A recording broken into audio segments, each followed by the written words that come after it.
সকল হাজি কাবা শরীফে যখন যায়, কাবা শরীফকে সামনে নিয়ে 7 বার করে তওয়াফ করে। একটা তওয়াফ হয়, ঠিক না?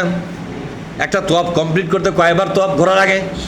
7টা চক্কর দিতে হয়। তাহলে তওয়াফ একটা হলো। 7টা চক্কর দেওয়ার সময় যতক্ষণ শ্বাস থাকে, সুস্থতা থাকে যতক্ষণ, তখন বলে লাব্বাইক আল্লাহুম্মা লাব্বাইক লা শারীকা লাকা লাব্বাইক ইন্নাল হামদা ওয়ান নি'মাতা লাকা ওয়াল মুলক। বলে কিনা জোরে কোন? লা শারীকা লাকা লাব্বাইক। এটা বলে কিনা? এ কথার মানে হলো আল্লাহ কাবা শরীফকে সামনে নিয়া, যে কাবাকে নিজের দেশে কাবার দিকে মুতাজ্জা হয়ে নামাজ পড়েছে, আজকে কাবা আমার চোখের সামনে। সুবহানাল্লাহ বলেন। আজকে তোমার তৈরি করা ঘরটা আমার চোখের সামনে। এই কাবাকে সাক্ষী রেখে বলে গেলাম, আজ থেকে আমি স্বীকার করে গেলাম, শপথ নিয়ে গেলাম, কাফনের কাপড় আমার গায়ে আছে। তখন কি কাপড়? আর কোনো কাপড় আছে? এক কাপড়ে থেকে ওযু অবস্থায় তোমার কাবাকে সাক্ষী বানায়া, তোমার ফেরেশতাদেরকে সাক্ষী বানায়া, তোমাকে সাক্ষী বানায়া আমি ঘোষণা দিয়ে গেলাম, আইনের মালিক হবে তুমি। আমরা আর আইনের মালিক নয়। বলেন তো, যারা প্রেসিডেন্ট, এমপি, মন্ত্রী যায়, তারা যখন এই কাবা ঘর তওয়াফ করে তখন এই কথা বলে কি বলে না? কিন্তু দেশে আসার পর তারা নিজেরাই কিন্তু আইন তৈরি করে কি করে না? তাহলে কাবা শরীফের সময় যে কথা দিয়েছিল, যে বায়াত করেছিল, যে শপথ করেছিল, তারা কি শপথ রক্ষা করলো না ওর শপথ ভেঙে গুঁড়ে করে ফেলালো? এর শপথের কোনো হাড়াড্ডি আছে? আর যে ব্যক্তি কাবা শরীফে শপথ করার পরে বাংলাদেশে আসার পরে শপথ ভাঙ্গে, এর হজ থাকবে না, গুঁড়া হয়ে যাবে?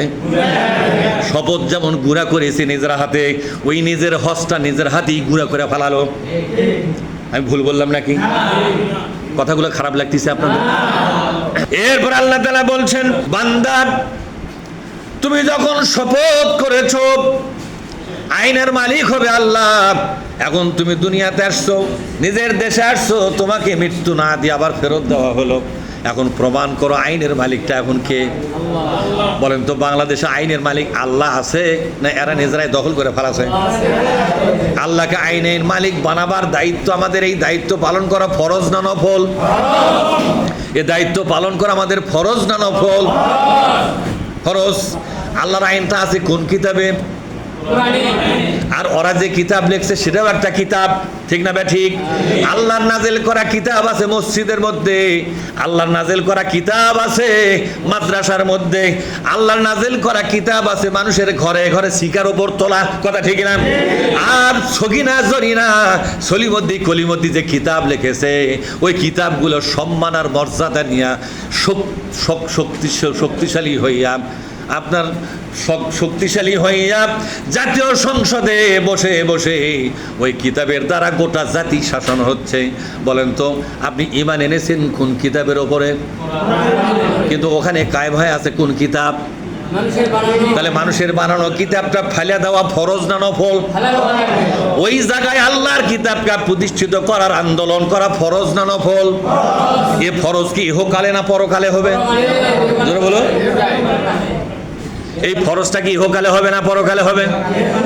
নাকি মরার পরে কোনো কাজ থাকবে না তখন করবেন আন্দোলন? এখনই করা লাগবে।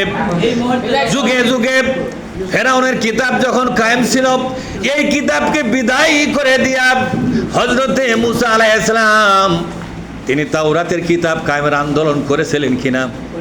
জোরে কোন করেছিলেন কিনা? করেছেন। ইব্রাহিম আলাইহিস সালাম যখন ছিলেন তখন কিতাবটা কায়েম ছিল দেশে কার? না কিসের আল্লাহ থাকবে? নমরুদের কিতাব কায়েম ছিল, কথা কন না আপনারা? নমরুদের কিতাব কায়েম ছিল না? তখন ইরাকের দেশটা কার আইনে চলছে? নমরুদের না? যার আইনে দেশ চলে তার আইনগুলো কি মুখে থাকে না কিতাবে লেখা হয়? কিতাব মানে গ্রন্থ, কিতাব মানে কি? তাহলে নমরুদের কিতাব ইরাকে কায়েম ছিল। ইব্রাহিম আলাইহিস সালাম সেই কিতাবকে দাফন করে দিয়া আল্লাহর নাজিল করা সহিফামূলক তন্ত কিতাব কি আসছে, ছোট কিতাব সহিফা, এই সহিফা কায়েমের আন্দোলন করেছিলেন, কথা ঠিক না? ঠিক। এই যে আন্দোলন, এরপরে আমাদের নবী মুহাম্মদ রাসূলুল্লাহ বলেন সাল্লাল্লাহু আলাইহি ওয়াসাল্লাম, তিনি যখন মক্কায়, তখন কার কিতাব কায়েম ছিল? জোরে বলুন, কার কিতাব কায়েম ছিল? হ্যাঁ, আবু জেহেলের কিতাব। বিশ্বনবী আবু জেহেলের কিতাবটা দূর করার চেষ্টা করেছেন কিনা? এই কিতাবকে বাতিল করে দিয়া কোরআন কায়েম করতে বলেছিলেন কিনা?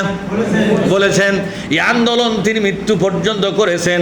কিন্তু এক সময় দেখা গেল তার বয়স যখন 53 বছর হয়ে গেল, আবু জেহেলের কিতাবকে দাফন করে দিয়ে আল্লাহর কোরআন কায়েম হয়ে গেল। বলেন তো, আমার বাংলাদেশে কার কিতাব কায়েম আছে? আল্লাহর না মানুষেরটা? এই কিতাবকে, মানুষের লেখা কিতাবগুলোকে দাফন করাটা আমাদের জন্য ফরজ না নফল? আর আল্লাহর কিতাব কায়েম করাটা ফরজ না নফল?